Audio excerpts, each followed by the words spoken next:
சற்று முன் வெளியான முக்கிய அறிவிப்பின்படி கலைஞர் மகளிர் உரிமை தொகை திட்டம் குறித்து தற்போது முக்கியமான அறிவிப்பு ஒன்று வெளியாகியுள்ளது. இதை பத்தி விரிவாக நம்ம வீடியோல பார்க்க போறோம். வீடியோவை ஸ்கிப் பண்ணாம பாருங்க. வீடியோக்குள்ள போறதுக்கு முன்னாடி இந்த வீடியோக்கு ஒரு லைக் பட்டனை பிரஸ் பண்ணிக்கோங்க. இப்பதான் நம்ம சேனலுக்கு ஃபர்ஸ்ட் டைம் பாருங்கன்னா சப்ஸ்கிரைப் பட்டனை பிரஸ் பண்ணிக்கோங்க. வாங்க வீடியோக்குள்ள போகலாம். தமிழகத்தில் கலைஞர் மகளிர் உரிமை தொகை திட்டத்தின் மூலம் மாதம் தகுதி வாய்ந்த பெண்களின் வங்கி கணக்கில் ரூபாய் 1000 செலுத்தப்பட்டு வருகிறது. இந்த திட்டத்தின் மூலம் கோடிக்கணக்கான பெண்கள் பயன்பெற்று வருகின்றனர். இந்த நிலையில் இந்த திட்டத்தில் இதுவரை விண்ணப்பிக்காதவர்களுக்கும் விண்ணப்பித்து நிராகரிக்கப்பட்டவர்களுக்கும் புதிய ரேஷன் கார்டு வாங்கியவர்களுக்கும் அவர்கள் கலைஞர் மகளிர் உரிமை தொகை திட்டத்தின் மூலம் பயன்பெற உங்களுடன் ஸ்டாலின் திட்டத்தின் கீழ் சிறப்பு முகாம்கள் நடைபெற உள்ளது. இந்த சிறப்பு முகாம் வருகிற 15ஆம் தேதி முதல்வர் ஸ்டாலின் தொடங்கி வைக்கிறார். ஜூலை 15ஆம் தேதி வரை செப்டம்பர் மாதம் வரை இந்த முகாம்கள் நடைபெறும். மேலும் இந்த முகாமில் பொது மக்களின் உடல்நலனை பாதுகாக்க மருத்துவ முகாம்களும் நடத்தப்படும்.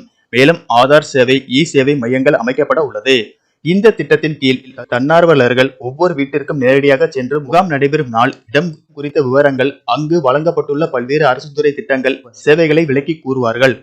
மேலும் அவற்றில் பயனடைவதற்கான தகுதிகள், தேவைப்படும் ஆவணங்கள் குறித்து தெரிவிப்பதோடு விண்ணப்பத்தையும் வழங்குவார்கள்.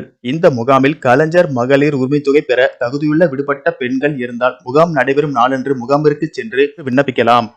கலைஞர் மகளிர் உரிமை தொகை திட்டத்திற்கான விண்ணப்பம் உங்களுடன் ஸ்டாலின் முகாம்களில் மட்டுமே வழங்கப்படும். முகாம்களில் பெறப்படும் விண்ணப்பங்கள் மீது 45 நாட்களில் உரிய நடவடிக்கை மேற்கொள்ளப்படும்.